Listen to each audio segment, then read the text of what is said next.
Olá, meus futuros mestres e mestras. Meu nome é Ida Giovana, sou pesquisadora em Direito e mestranda em Direito pela UNB. E eu sou o Gustavo Assis, mestre em Direito pela UNB, mentor acadêmico e criador do GPS da aprovação do mestrado. Bom, nós estamos aqui em mais um Mestrando Cast e, como vocês já vêm nos acompanhando nos últimos episódios, esse que é um podcast que vai te ensinar tudo o que é necessário para que você possa ser aprovado em um processo seletivo de mestrado.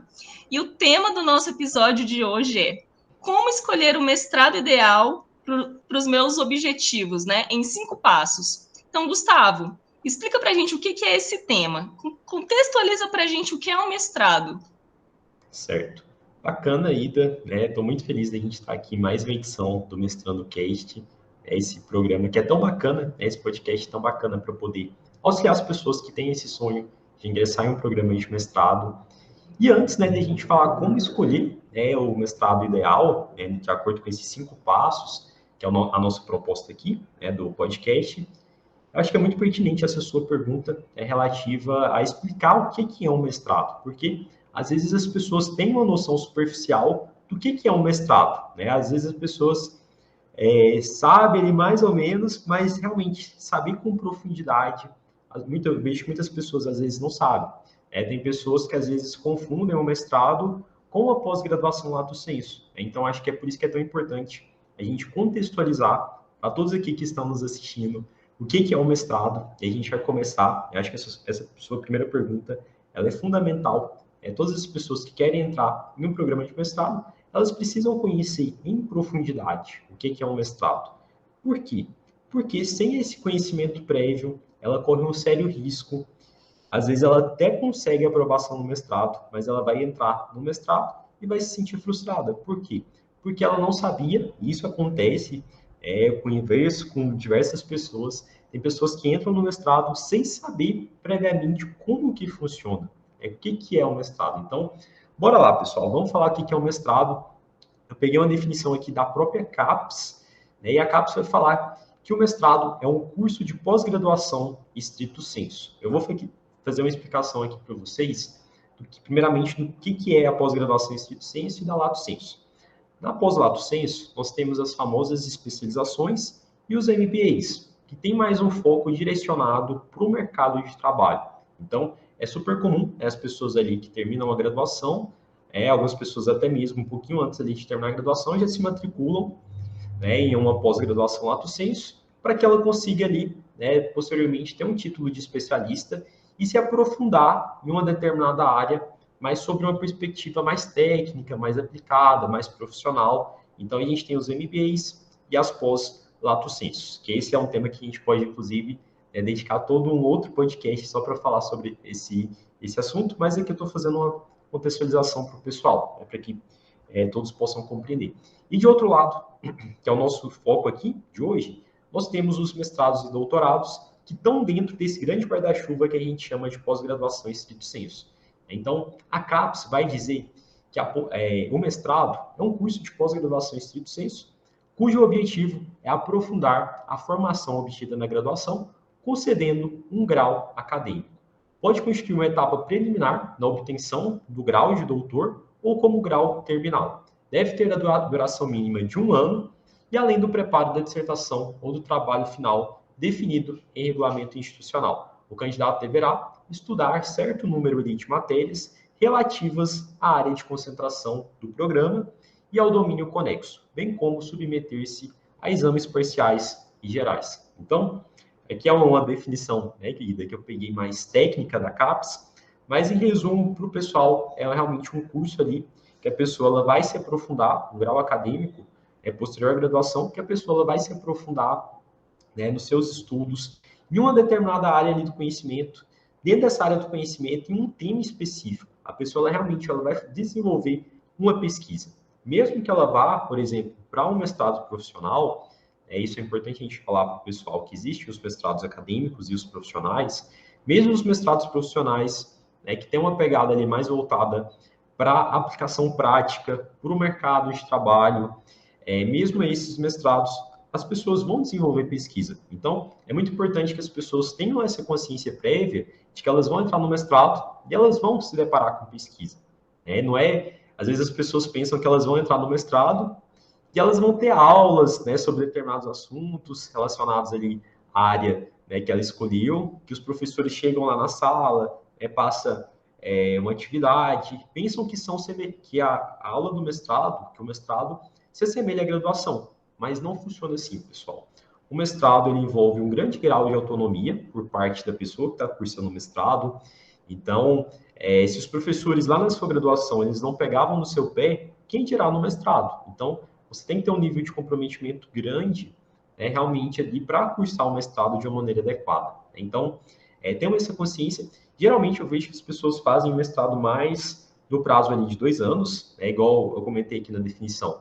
Tem pessoas que conseguem fazer em 1 ano, aí tem até que a previsão, a própria CAPES, então o prazo mínimo é de 1 ano, mas geralmente as pessoas fazem em 24 meses, que é ali o prazo de 2 anos. E durante o mestrado você vai ter que se submeter a provas. Na verdade, depende também, que é importante a gente fazer a diferenciação. Tem programas de mestrado, como eu já coloquei, por exemplo, em programas na área da saúde, que os alunos eles têm que fazer provas sobre as disciplinas que ele escolheu. Em outros programas, que eu vejo que é o formato mais comum, mais tradicional, a pessoa ela se submete, ela tem que entregar um trabalho final para a disciplina. E esse trabalho final da disciplina, quando ela termina ali de cursar uma disciplina, esse trabalho final geralmente ele costuma ser um artigo científico, ou um ensaio, ou uma resenha. Tem professores, por exemplo, no meu mestrado, teve um trabalho final que eu entreguei no formato de uma aula. Então, eu desenvolvi uma aula, preparei uma aula e entreguei para o professor. Inclusive, falando sobre rigor acadêmico, falando sobre pesquisa, e foi bem interessante. Então, existem esses formatos que eu estou falando, tentando passar um overview, dar essa visão geral para o pessoal acerca do que é um mestrado. Então, tenha uma consciência de que o mestrado, ele se difere da graduação. A dinâmica do mestrado é diferente da dinâmica da graduação. Mas, em resumo, é um curso de pós-graduação em estrito sensu, com o objetivo de aprofundar a sua formação ali da graduação, concedendo um grau acadêmico para você. E lembrando que você não é obrigado a ter feito uma pós-graduação lato sensu para depois fazer a sua pós-graduação estrito sensu. Tem pessoas, Ida, que às vezes elas confundem, elas pensam assim, primeiro eu vou fazer uma especialização, primeiro eu preciso de uma especialização para depois fazer um mestrado. E não precisa, tá bom? Não é. O contrário, né, Gustavo? Sim. Talvez o contrário fosse até mais interessante. Sim. Nessa finalidade, né? Nessa finalidade específica, nesse exemplo específico, que as pessoas acabam se equivocando um pouquinho, né, Gustavo? Eu acho que uma coisa muito interessante na sua fala, Gustavo, e que eu acho que vale a pena a gente lembrar também, que para além do próprio mestrado, né, independente de ser o acadêmico ou o profissional, ele tem esse intuito, para além de formar um especialista, de formar um pesquisador. Então, você está ali se formando como um pesquisador pleno. Então, o que se espera é que você também produza conhecimentos, né? O professor está ali, para além de você ter só o seu orientador, todos os professores nas disciplinas ali que você escolheu cursar durante o curso, eles também vão direcionar a disciplina ali também como orientadores. Então, você precisa fazer as leituras, entender, fazer pesquisas, né? Fazer pesquisas extras, levar perguntas, levar suas dúvidas, os seus questionamentos, os seus anseios, e por aí vai, né? Então, exige mesmo uma autonomia, exige sair do conforto, literalmente. Entrar, acho que já na preparação a gente já sai do conforto. E quando a gente entra, aí é que você não fica confortável mesmo, né? E é por isso que amadurece tanto e por isso que é uma experiência que muda tanto a vida da gente, né? Excelente, Ida. Você tocou num ponto que eu acho que é fundamental. Eu estou aqui falando sobre produzir artigos, e você tocou no ponto central, que é o quê? Produção de conhecimento. Então, enquanto muitas vezes a gente está ali na graduação e a gente está recebendo esse conhecimento, aprendendo a partir de outras pessoas, de outros teóricos, de outros pesquisadores, um determinado tema ali dentro da nossa área de conhecimento. Na pós-graduação em estrito sensu, a gente está produzindo conhecimento. Claro, a gente também está aprendendo, tendo ali contato com bibliografias dos professores, que são indicadas pelos professores, mas a gente está produzindo conhecimento, né? Então, às vezes as pessoas, elas pensam que vão entrar no mestrado e vão ter uma postura muito de espectadora, e na verdade é justamente o contrário. Ela vai ter o papel de protagonista, de produzir esse conhecimento. É o que os professores estão esperando, né? Então, acho que a sua fala, ela veio muito, né, para complementar o que eu estava falando anteriormente, e achei bem interessante, né? Mas, em síntese, realmente o mestrado, ele tem bastante diferenças, que a gente pode perceber em relação, à graduação, e é muito importante, reitero aqui, que as pessoas se dediquem, tirem um tempinho para realmente saber o que é um mestrado. É o que a gente está fazendo aqui. A gente está conversando, mas é claro, que o que a gente está passando aqui é de uma forma geral. Quem quer entrar no mestrado, recomendo, aprofunda, joga lá no Google, né, faz mais buscas, pesquisa ali o mestrado. Né, claro que a gente vai entrar em outros pontos aqui, né, relacionados à questão da escolha, mas é interessante que as pessoas consigam ter essa compreensão. Então, Gustavo, seguindo nesse nosso bate-papo, né? Para quem, Gustavo? Para quem que é indicado fazer um mestrado e para quem não é indicado fazer, né? Levando em consideração toda essa introdução que você acabou de nos dar. Certo. Excelente pergunta, Ida. Eu vou te responder também com a definição da CAPES. Ela falando, a CAPES, ela tem lá no próprio site, falando sobre a questão de quais são os objetivos de um mestrado. São basicamente três que a gente pode citar aqui. Primeiro objetivo, a primeira finalidade do mestrado, segundo a CAPES, formar professores, seja da educação básica, seja do ensino superior. Às vezes as pessoas pensam que mestrado é para quem quer dar aula na universidade. Mas não, gente, tem muitas pessoas na área da educação, que estão ali na educação básica, que fazem mestrado. Né? Muitas pessoas, inclusive mentorados meus, que eu já tive, que já passaram pelo GPS, que tinham esse sonho, de fazer um mestrado, eram professores ali, na verdade, não eram, são professores do ensino básico e que queriam fazer um mestrado para quê? Por uma série de objetivos, essas pessoas, claro, elas tinham o sonho ali de desenvolver algo que pudesse mudar uma realidade, ali na própria escola, que elas trabalhavam. Eram pessoas que também visavam a questão do adicional de gratificação, que a gente sabe que quando a pessoa faz um mestrado, ela tem uma possibilidade, se ela for servidora pública, de ter um aumento ali salarial, e às vezes um aumento até muito substancial, dependendo do estatuto dessa pessoa, enfim, dos regramentos próprios. Então, eu vejo que essas pessoas, às vezes as pessoas confundem, pensam, mestrado é para quem quer dar aula na universidade, mas não, tem pessoas que já estão ali que já são professoras, não no ensino superior, que são professoras no ensino básico, e que fazem mestrado por uma série de razões pessoais. Então, uma das finalidades do mestrado é formar professores, tanto na educação básica quanto no ensino superior.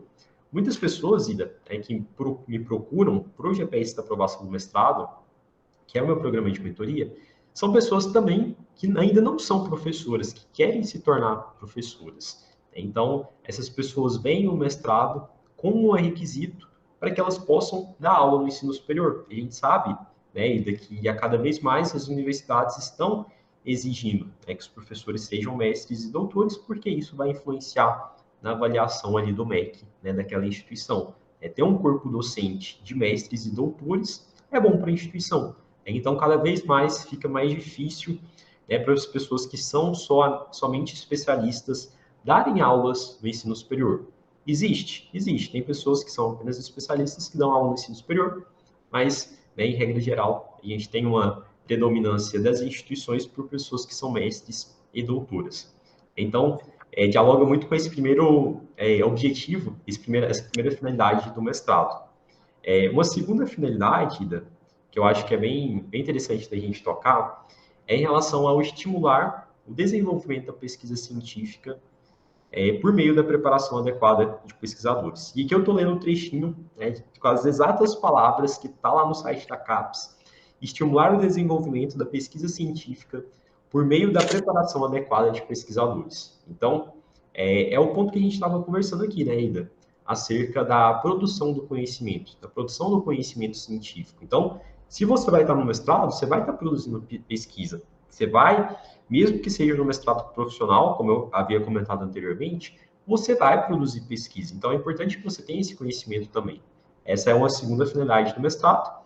E a terceira finalidade do mestrado é assegurar o treinamento eficaz de técnicos e trabalhadores intelectuais do mais alto padrão para atender às necessidades do desenvolvimento nacional em todos os setores. Ou seja, preparar profissionais, sejam empregados, empresários, profissionais liberais, enfim, né, mesmo aquela pessoa ainda, né, que tem ali, né, Gustavo, algumas pessoas conversam comigo, Gustavo, eu não tenho intenção, né, não tenho intenção de dar aula no ensino superior, mas eu sei que o mestrado vai ser importante para a minha carreira profissional, como, por exemplo, um mentorado que eu tive que entrou para o GPS recentemente, ele é engenheiro elétrico, né? E seria interessante para ele fazer um mestrado profissional, porque aquilo, né, serviria para ele melhorar o currículo dele e, consequentemente, ele ter uma sessão profissional dentro da empresa que ele trabalha. Então, ele estava buscando um mestrado não para dar aula no ensino superior, não porque, né, a finalidade última dele seria seguir uma carreira de pesquisador, de professor,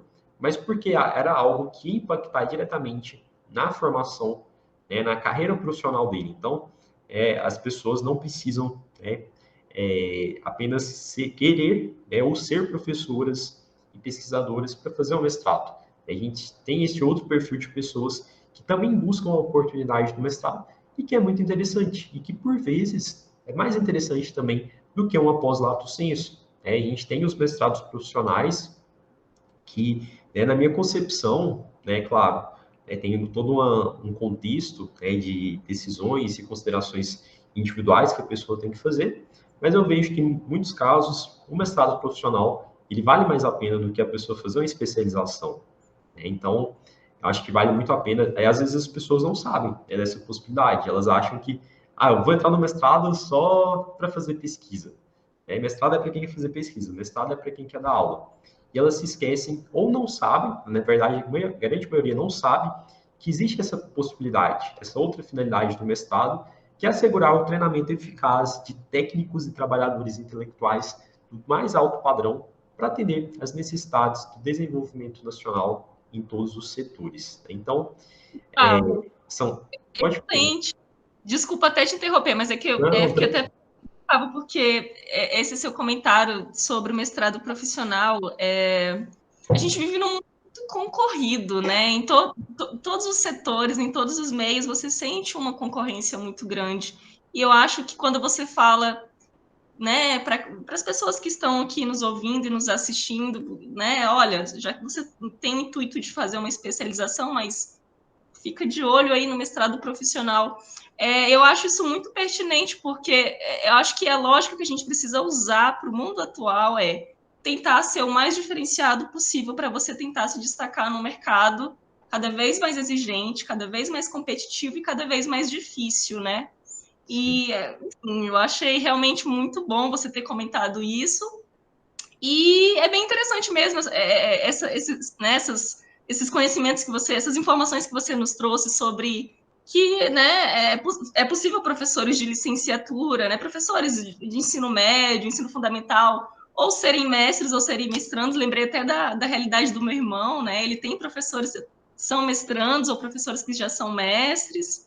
Que legal. Ele no Brasil, né? Porque tá no ensino médio? sim, ele está no ensino médio. Ele comenta, né? Ele me comenta, eu tenho um professor que é mestrando, eu tenho um professor que já é mestre, enfim. E é muito interessante, né? E achei muito interessante, embora não seja muito comum a gente ver no Brasil, até por conta das dificuldades educacionais que o Brasil enfrenta, né? Se você for olhar a porcentagem de mestres e doutores, é infelizmente muito pequena, mas é uma realidade que vem crescendo, né? Apesar das dificuldades que a gente encontra, vem crescendo, né? O setor de pesquisa, é uma característica do pesquisador brasileiro a resistência, ser bastante resistente diante das dificuldades, mas em outros países isso é bem comum, é bem o contrário, né, Gustavo? Você vê professores de educação infantil mestres. doutores e estão ali como professores de educação infantil, né? É bem interessante. Esse ponto realmente é bem interessante para a gente refletir, né, criticamente.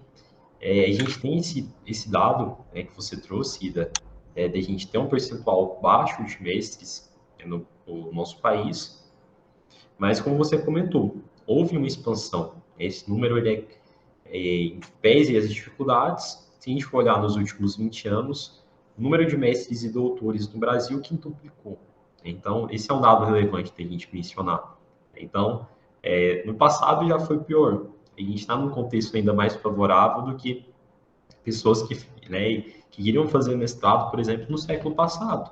Era muito mais difícil. As redes sociais estavam começando, não tinham muitas informações. Eu me Não lembro tinha de um mestrando, não tinha um né? mestrado cast, como é que as pessoas iam passar no mestrado sem um mestrado cast? Não tinha GPS de aprovação no mestrado. Eu lembro que eu estava conversando, Ida, com um pesquisador, já tem um tempo que eu fiz uma live com ele, o professor Rodolfo Pamplona, e ele me falando que na época que ele foi fazer o doutorado dele, na PUC de São Paulo, ele teve muita dificuldade, porque naquela época era tudo físico, os livros, né? Não tinha essa facilidade que a gente tem hoje de conseguir os livros de forma virtual, né? Então, ele era da Bahia, ele se mudou para São Paulo, né? E ele, na live, ele fala muito sobre isso, sobre a questão, né, de acesso aos materiais, às vezes não encontrava, né? Não era para fazer uma pesquisa, né, para entrar em um processo, em um programa de mestrado, para que a pessoa conseguisse desenvolver um artigo, um projeto, era muito mais difícil do que atualmente. Hoje a gente está num contexto que tem muitas informações de forma aberta. A gente tem excelentes bases de dados, por exemplo, como o Cielo, o Google Acadêmico, que tem uma infinidade de artigos. Só que aí a gente entra em um outro problema, que é a questão do excesso de informações. Tem uma quantidade muito grande de informações e a gente precisa aprender a filtrar. E esse é o tema de um outro Mestrando Cast que a gente pode conversar sobre a questão das fontes, como direcionar em meio a essa vastidão, a esse oceano que a gente tem hoje de conteúdos, de como filtrar isso.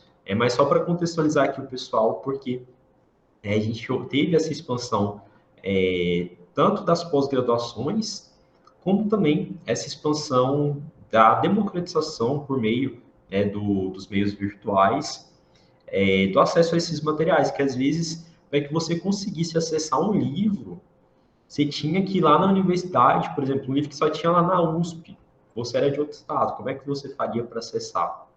Então, e hoje a gente vê até bibliotecas onde você pode, com um simples e-mail, pedir. Vamos supor que não tem um exemplar, não tem um exemplar digital. Você pode mandar um e-mail para a biblioteca e muitas vezes eles vão digitalizar.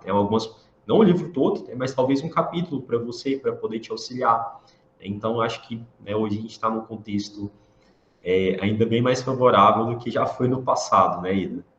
Até para descontrair um pouco, eu lembrei até de uma situação de um professor meu, quando eu estava me preparando para o mestrado, né, eu conversando com esse professor, e aí ele terminando o doutorado dele, eu me preparando para o meu e pedindo dicas, conselhos, e aí ele comentou, né, que ele fazendo na parte de revisão bibliográfica, e aí ele constatou em um livro, né, de um pesquisador do direito muito famoso, ministro aposentado já, e aí ele identificou que faltava ali uma lacuna naquele livro, e aquilo ali era justamente o que embasava no doutorado dele. Ele não o suficiente ele fazer o tema do doutorado dele.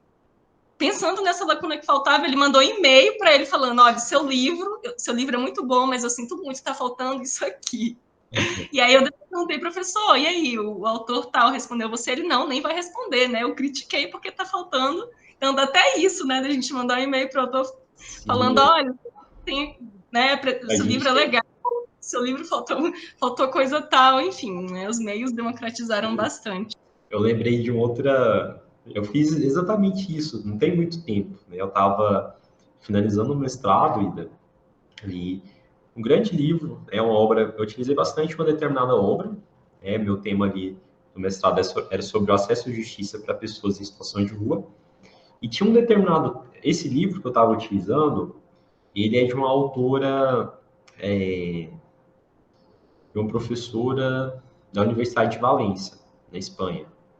Uhum. E era uma tradução do espanhol, essa obra. Ela chegou aqui no Brasil, uma tradução do espanhol, e tinha um determinado termo que veio traduzido para o português que eu não concordava. Eu achava que era um termo ali que aqui no Brasil ele carrega um estigma. E eu até fui olhar no espanhol, eu vi que realmente existe aquele termo, não sei exatamente qual o peso dessa palavra ali na língua espanhola, mas para a gente aqui ela tem uma conotação não bacana, né, que carrega estigma por trás, que é a questão da palavra mendigo. Então eu mandei um e-mail para a professora e falei, ó, aqui no Brasil, tá dessa forma, tá escrito, e eu fiz a sugestão, né, para trocar por pessoas em situação de rua, como a gente tem, por exemplo, em documentos, né, normativos, um decreto 7.053, que fala sobre a questão das pessoas em situação de rua. Então, é uma nomenclatura aqui mais adequada. Então, é algo que a internet nos possibilita, ter esse contato com professores. Não tive a resposta do e-mail também, né? Eu tentei mandar ali em espanhol, não sei se a professora chegou a receber, mas me lembrei disso. Mas já tive outras tentativas que foram bem sucedidas de receber material de outras pessoas que eu não consegui encontrar em lugar nenhum. É uma edição de uma revista antiga e que tentei de todas as formas, não conseguia. E quando eu parei para pensar, falei, por que eu não converso com essa pessoa? Não encontro o e-mail dela e tento mandar um e-mail. E quando eu fiz isso, deu certo. Eu mandei para a professora, acho que era uma procuradora em São Paulo, e ela me respondeu, foi super solícita, me mandou o texto, digitalizou e me encaminhou, e resolveu. Então, a gente está nesse contexto, que no passado era bem mais complicado, e hoje a gente tem essa facilidade, né, Ida? Perfeito, Gustavo. Agora sim, a gente caminhando aqui no nosso bate-papo. Agora a gente olhando para esse contexto mais favorável de uma forma mais crítica também, Gustavo. Porque é tão importante a gente saber escolher um bom mestrado, um bom programa de mestrado, ou até a área do conhecimento a qual você, né, quer cursar. Fica para a gente aí, Excelente. ao mesmo tempo que esse cenário de informações virtuais nos ajudam, a depender de como você vai lidar com essa quantidade gigantesca de informações, elas podem também te atrapalhar, né? Excelente, Ida. Eu acho que dialoga. Eu já dei um pouquinho, de spoiler na minha fala anterior sobre essa questão da escolha do mestrado, mas do porquê que é interessante, mas eu vou apontar três motivos aqui, de uma forma mais condensada. O primeiro motivo é da pessoa saber escolher um bom mestrado, um bom programa de mestrado, eu acho que é fundamental, é que com uma boa escolha, a pessoa ela vai evitar frustrações e desistências no meio do caminho. É claro que não é uma regra, mas não é incomum a gente ver pessoas que entram em um mestrado e às vezes desistem no meio do caminho. Por quê? Porque, igual eu comentei anteriormente, às vezes a pessoa não sabia como que era um mestrado, na essência. Ela não, às vezes ela não teve uma experiência enquanto aluno especial, né? Não que o aluno especial seja obrigatório para que ela consiga aprovação, mas ela sendo aluno especial, ela consegue ter uma visão ali mais de dentro. Ou mesmo a pessoa não conversou com outras pessoas que já são mestrandas, não leu, não tem acesso a essas informações que a gente está passando aqui hoje no Mestrando Cast, e a consequência é que a pessoa ela entra com expectativa e a realidade é outra. Então, essa frustração de você entrar com expectativa e a realidade ser outra, eu acho que é muito ruim, né, Ida? De você, pô, tô achando que é determinada coisa, mas você entra lá, é algo totalmente diferente. Então, se a pessoa consegue escolher um bom programa, ela não vai lidar com essa questão. É porque ela tomou decisões, né, de uma forma prévia. Ela se preparou, ela se planejou, ela conversou com outras pessoas. Então, acho que esse é o primeiro ponto, né, o primeiro motivo da pessoa escolher, e por que é tão importante escolher um bom mestrado. Evitar frustrações e, consequentemente, desistir no meio do caminho. Se você desiste, pensa, o tempo que você gastou para montar sua preparação para o mestrado, mais o tempo que você teve ali cursando, e às vezes você desiste no meio do caminho. Então, acho que isso é muito, muito ruim, e às vezes pela questão de expectativas que não são correspondidas. Então, é claro, tem pessoas que mudam os seus planos, os seus propósitos e desistem do mestrado, está tudo bem. cada um sabe de si, mas eu acho que quando, justamente por conta dessa motivação, da pessoa ela se frustrar com a expectativa que ela criou previamente, que era ilusória, eu acho que esse caso é muito ruim. Essa desistência dessa forma fica muito ruim. O segundo ponto é a questão de economizar tempo e dinheiro. Né? A pessoa ela vai se dedicar ali para um processo seletivo. Às vezes tem processo seletivo, né, Ida? Você bem sabe aí que vai durar 6 meses. Fora o tempo, às vezes, prévio que a pessoa está ali esperando o edital ser publicado, que ela está estudando. Né? Às vezes, como aconteceu no processo da Ida, o processo seletivo ele é interrompido porque foi judicializado, então a demora mais do que o previsto. Então, se a pessoa escolhe um bom mestrado, Ida, ela economiza tempo e dinheiro, né? Ela consegue... Interessante isso que você está falando, Gustavo, porque a gente sempre bate muito na tecla da preparação antes do edital, né? Vem antes, porque a partir do momento que você já vem se preparando antes do edital, já dando uma olhada nos editais anteriores, você já começa ali a entender como é que são todas as nuances e as características do programa que você escolhe, né? Então, é aquilo que a gente já conversou anteriormente, né, em outras lives, né, que o processo ele vai te amadurecendo e você precisa também, às vezes a gente tem muita pressa para entrar e não compreende que a gente precisa de ir amadurecendo, ir compreendendo, ir se adaptando, até poder dar um impulso e ir caminhando sozinho, né? Então, é bem interessante isso. Excelente, Ida. Você tocou no ponto bem importante, que essa preparação prévia, ela justamente serve para isso, para que a pessoa ela não chegue ali muito de supetão, né, só preocupando ali com o processo seletivo. Então, é claro, a gente tem um contexto ideal que a gente sempre recomenda para as pessoas comecem a se preparar com antecedência, antes do edital ser publicado. A gente sabe que nem sempre funciona assim. Às vezes as pessoas esperam o edital ser publicado, começam a preparação e conseguem ter isso. Né? Se a pessoa tiver um método de candidatura, mesmo que o edital já foi publicado, ela ainda assim pode ter isso. Mas é claro, né, a gente está falando no contexto ideal. Comecem a preparação antes. Não começou a preparação antes, mas o edital já foi publicado, se dedica ao máximo. Faça o melhor que você puder, de acordo com as suas condições no momento. Porque às vezes as pessoas pensam assim, não, o edital já foi publicado, vou deixar isso para lá. Mas às vezes é só no próximo ano que a pessoa vai ter a oportunidade de fazer aquele processo seletivo novamente. E ela perde um ano. É um ano que ela poderia ter tentado, recebido um feedback ali dos professores, mesmo que ela não fosse aprovada, vamos supor que ela fosse aprovada no projeto de pesquisa. Ela poderia coletar esses feedbacks, poderia amadurecer para um próximo processo seletivo e chegar mais bem preparado. Então, achei interessante a sua fala, só quis fazer essa observação, para não causar, né, às vezes, alguma pessoa que está nos assistindo já está com o edital que foi publicado, enfim, já está aí desesperada, mas fique tranquilo. Se você tiver um método, especialmente lá o GPS, você consegue seguir ali um passo a passo, montar uma candidatura, mesmo após a publicação do edital. Então, só esse pequeno comentário a partir do que a Ida falou. E, Ida, tem um outro motivo também, né, que inclusive dialoga muito com o primeiro, do porquê que é tão importante escolher um bom mestrado, que é maiores chances da pessoa que está fazendo o mestrado, ela conseguir atingir os objetivos pessoais. O primeiro motivo que eu falei é em relação à frustração, que é a quebra de expectativas. E esse terceiro motivo que eu estou falando aqui é em relação à pessoa ela corresponder às expectativas. Ela realmente entrou no mestrado, no caso, tem muitas pessoas, mentoradas que já passaram no mentoria, Gustavo, superior.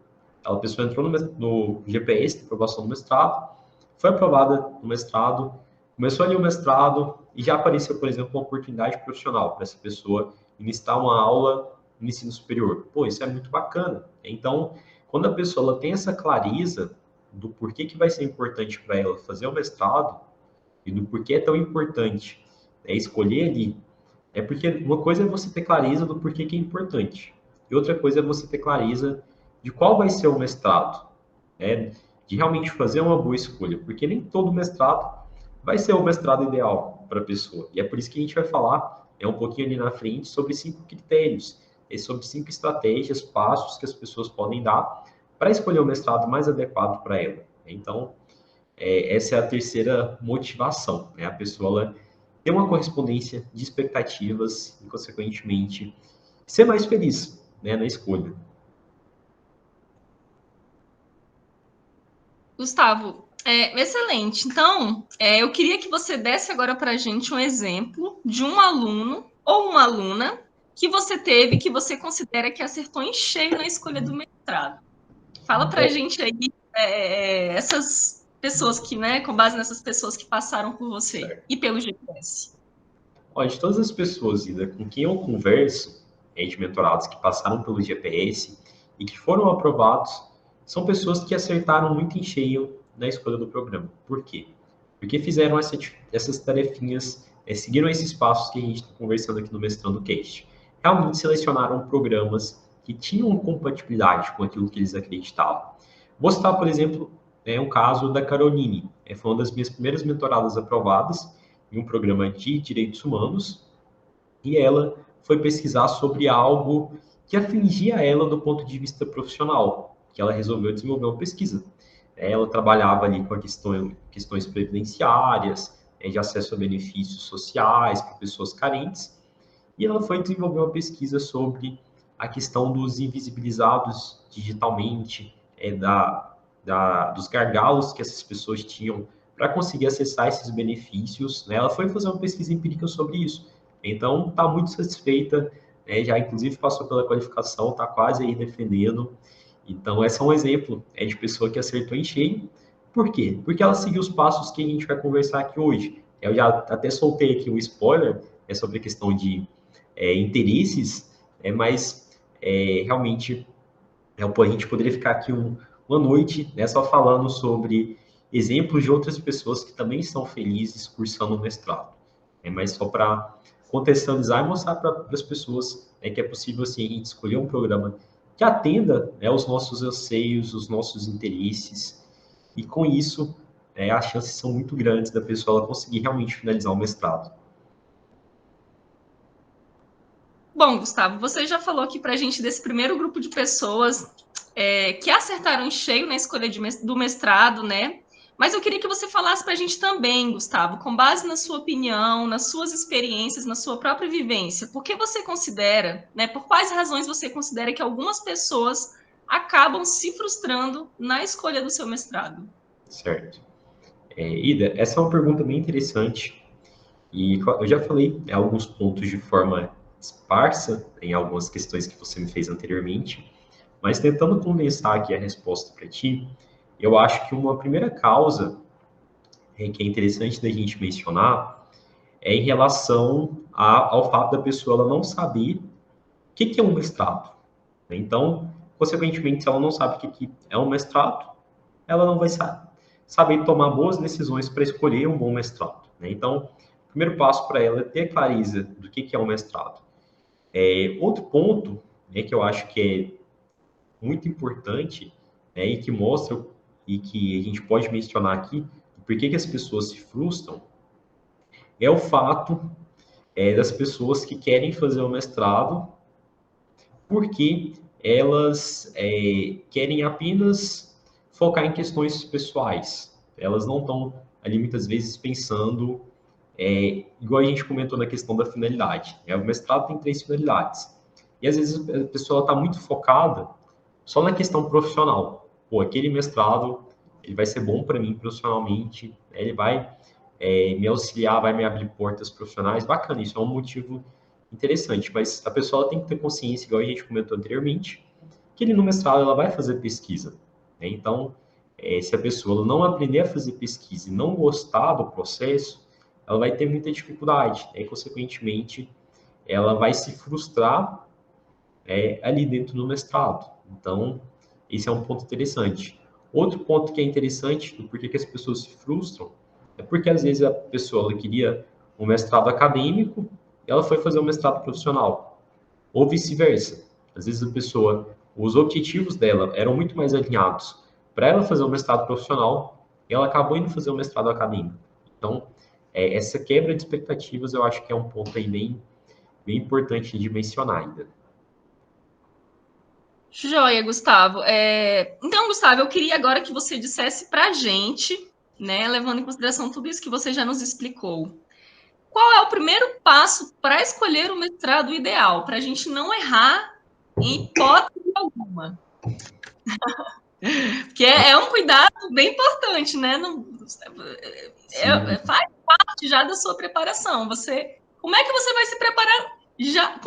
Imagina, escolhi o edital tal da instituição tal, mas aí não é o mestrado ideal para mim, então eu já comecei errando. Como é que a gente resolve isso, Gustavo? Excelente, Ida.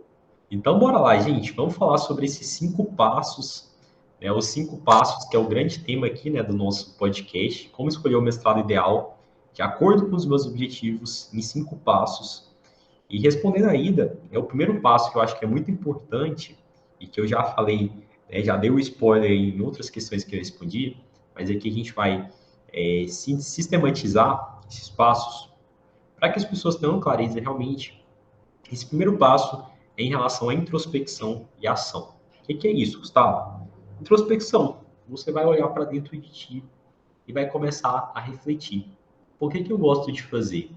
O que eu gosto de estudar? E não é só ficar filosofando, né, pensando aí na sua cabeça o que você gosta. Você tem que partir para ação. Você tem que começar a anotar. Então, começa a anotar. O que eu recomendo? Pega uma folha aí no A4 ou no Word mesmo, abre um Word e anota todas as suas experiências profissionais, todas as suas experiências pessoais e comece a refletir o que você realmente gosta de fazer.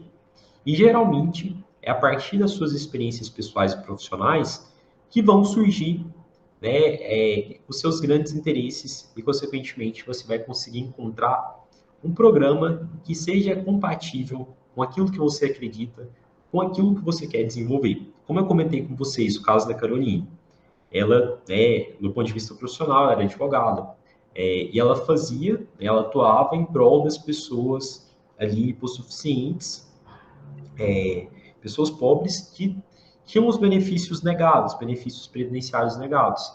E ela foi fazer uma pesquisa justamente sobre aquele contexto profissional que ela vivenciava. Então, por quê? Porque ela olhou para dentro dela. Então, ela fez justamente isso que a gente está conversando aqui. E às vezes as pessoas querem, não, eu vou lá olhar o programa do mestrado, tem uma linha aqui sobre X. Vou escrever um projeto sobre X. Por quê? Porque é a linha que tem. E às vezes a pessoa ela faz aquilo, mas não é algo que ela goste, não é algo que ela acredita. Então, eu acho que esse é um passo muito ruim, né, da pessoa seguir. Então, por isso que é tão importante. Introspecção e ação. É claro que não dá para você, muitas vezes, desenvolver aquilo que você realmente quer, mas você vai conseguir, muito possivelmente, compatibilizar aquilo que você almeja, as suas experiências acadêmicas, pessoais, profissionais, com o programa que você escolher. Então, é muito importante que tenha esse casamento entre aquilo que você acredita, aquilo que você tem de uma experiência, mesmo que seja só do ponto de vista profissional, com o programa que você quer ingressar. Então, primeiro passo, introspecção e ação. Olhe para suas experiências pessoais e profissionais.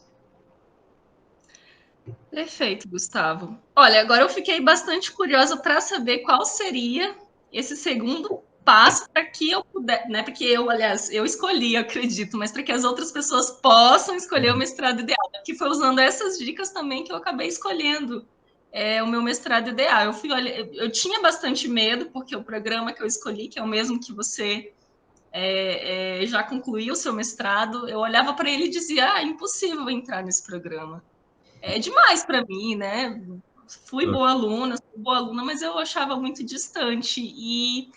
Mas acabou que a vida foi me empurrando. E quanto mais eu fui conhecendo o programa, conversando com você, depois tendo as experiências como aluna especial, participando dos projetos, quanto mais eu fui conhecendo, mais eu fui percebendo que o programa se alinhava a mim, né? Então eu usei até um pouco a intuição, digamos assim, né?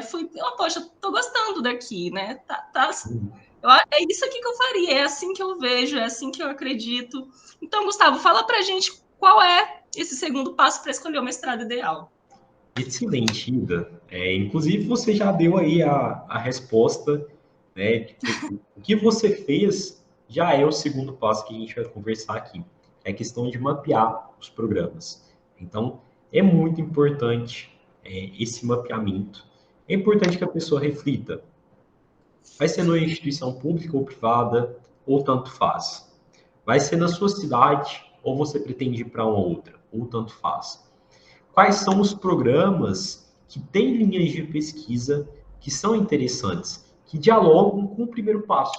O primeiro passo, né, que eu comentei, é a questão da introspecção e ação, para a pessoa olhar dentro de si e encontrar, né, o que ela realmente gosta de fazer, o que ela acredita, né? E a partir disso, no passo 2, ela consegue mapear de uma forma mais adequada. Ela vai selecionando programas que sejam mais compatíveis com aquilo que ela acredita, com o que ela anseia, com os interesses pessoais e profissionais dela.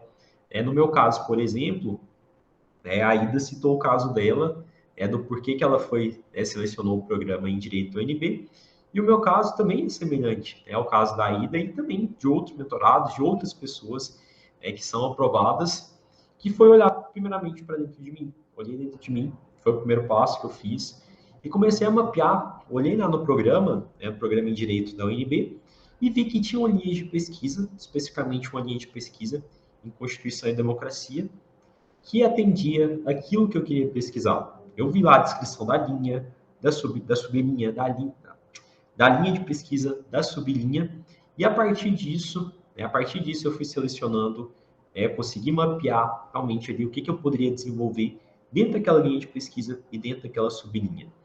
Uma dica que eu dou, Gustavo, como é que eu faço para mapear esses programas? Não sei encontrar, não sei qual é o programa que tem na minha cidade, no meu estado.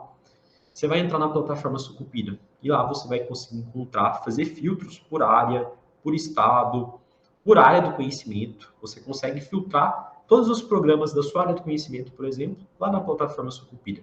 E a partir disso, você começa a entrar no site dos programas, ler lá as linhas, as inscrições. Então, esse eu considero, Ida, que é o segundo passo para que as pessoas consigam escolher o mestrado ideal.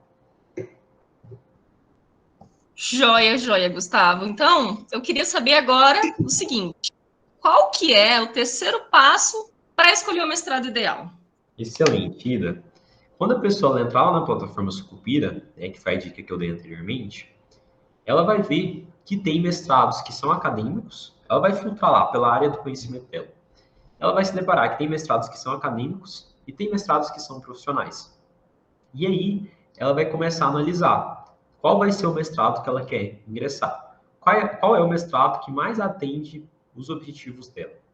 O que eu recomendo? Leia a descrição da linha.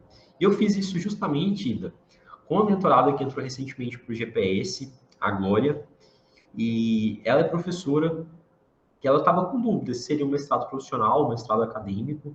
A gente entrou lá na plataforma Sucupira, e ela já tinha uma noção, Gustavo, eu quero a instituição, acho que era a PUC de São Paulo. Aí a gente entrou lá na PUC de São Paulo, a gente rastreou quais eram os programas na área da educação, e a gente viu que tinha mestrado tanto profissional quanto acadêmico. Tem programas que vai ter apenas o mestrado acadêmico. Tem outros programas que vão ter tanto mestrado acadêmico quanto profissional. E a gente começou a fazer esse filtro. A gente entrou lá no site, viu a descrição do mestrado profissional, quais eram as linhas de pesquisa. Depois a gente olhou tanto as linhas como também o objetivo desse mestrado profissional.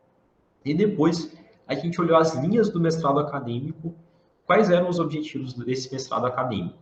E a partir disso, ela observou que, no caso dela, seria mais interessante o mestrado acadêmico. Então, a gente chegou a esse denominador comum, que o mais adequado para ela, de acordo com os objetivos, de acordo com os anseios dela, é que o mestrado acadêmico seria mais interessante.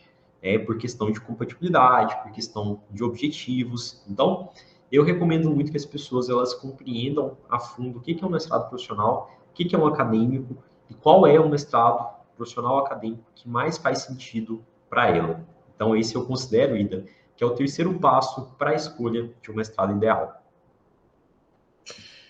E agora, Gustavo, já caminhando para o final, qual que seria, então, o quarto passo, né, para a escolha do mestrado ideal? Excelente pergunta, Ida. O quarto passo para a escolha de um mestrado ideal é o que a gente está falando, batendo na tecla nesse podcast, sobre conhecer o programa.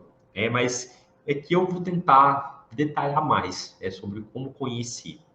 é você saber, por exemplo, quais são as disciplinas obrigatórias, quais são as disciplinas optativas desse programa, quantos créditos no mestrado você precisa cumprir, como que é a dinâmica das aulas, quais são as exigências, qual é a disponibilidade de tempo que você vai precisar para se dedicar a esse mestrado. São coisas que muitas vezes a gente entra no mestrado sem ter clareza. Então, isso também pode criar uma quebra de expectativas. Então, acho que é muito importante a pessoa refletir sobre, internamente, sobre como que o programa funciona. E muitas vezes as pessoas, elas conseguem essas informações, Ida, no próprio site do programa. No próprio site do programa, muitas vezes você consegue a ementa das disciplinas, você consegue o regulamento do programa, você sabe quais são os critérios, as exigências que você tem que preencher.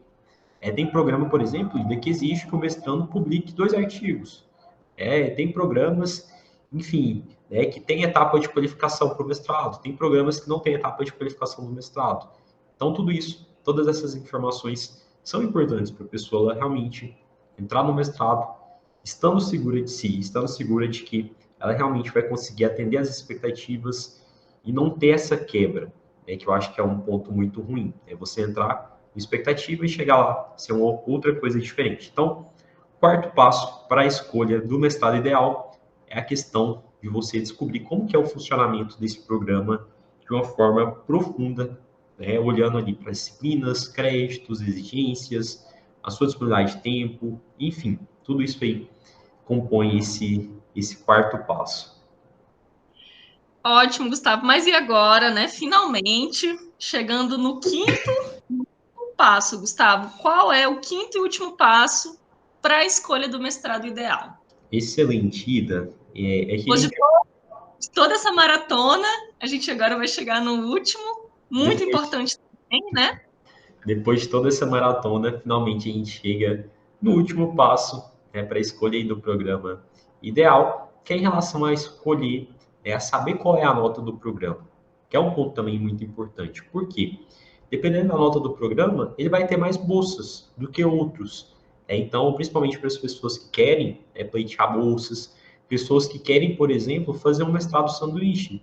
Quer fazer um mestrado sanduíche, para quem não sabe, existe essa possibilidade.